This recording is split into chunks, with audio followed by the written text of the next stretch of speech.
शिवाजी महाराज की जय, छत्रपती संभाजी महाराज की जय। शेतकऱ्यांना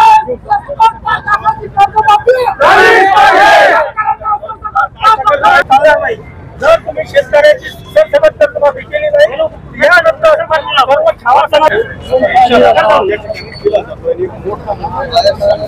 शेतकऱ्याला कर्जमाफी बोला बोला। आज अखिल भारतीय छावा संघटनेच्या वतीने शेतकऱ्यांची कर्जमाफी झाली पाहिजे यासाठी आम्ही आज मोर्चा घेऊन निघालो आहोत। शेतकऱ्यांची सरसकट 5 लाखापर्यंत कर्जमाफी झाली पाहिजे व शेतकऱ्यांना पीक विमा हा सरसकट दिला गेला पाहिजे। व जे आज आमची पैठणी संतांची भूमी असून या ठिकाणी कला केंद्र राजरोज चालू आहे, मग या पैठणच्या संत भूमीला बिघडण्याचं काम सरकार करतंय की काय असा प्रश्न आम्हाला निर्माण झाला आहे।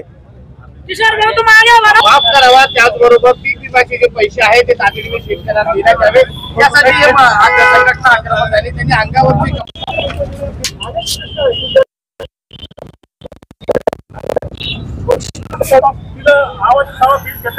म्हणजे आमच्या शेतकऱ्याची मुलांनी फक्त शेतीच करायची का?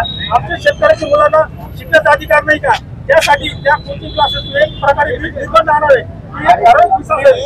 आज अखिल भारतीय छावा संघटनेच्या वतीने शेतकऱ्यांना सरसकट 5 लाखापर्यंत कर्जमाफी झाली पाहिजे, कारण की जो सरकार इलेक्शनच्या पिरियड मध्ये 2 लाखाची 3 लाखाची कर्ज हे माफ होतं, एमटी लोन तसंच राहतं। त्यासाठी सरकारने लवकरात लवकर 5 लाखापर्यंत कर्जमाफीची घोषणा करावी व सरसकट शेतकऱ्यांना पीक विमा देण्यात यावा, कारण की चोलामंडलम फायनान्स कंपनी आपल्या संभाजीनगरला दिलेली ती कंपनी खूपच बोगस आहे। ती फक्त एक वर्ष तुरीला विमा देतो तर कपाशीला राहतो। त्यासाठी सरसकट शेतकऱ्यांना पीक विमा भेटला पाहिजे, अन्यथा जर सरसकट पीक विमा भेटला नाही तर येणाऱ्या 8 दिवसामध्ये आम्ही मुख्यमंत्र्यांच्या वर्षा शासकीय निवासस्थानी धडक मारल्याशिवाय राहणार नाही व त्यांना जाब विचारल्याशिवाय राहणार नाही। किशोर शिरोळ।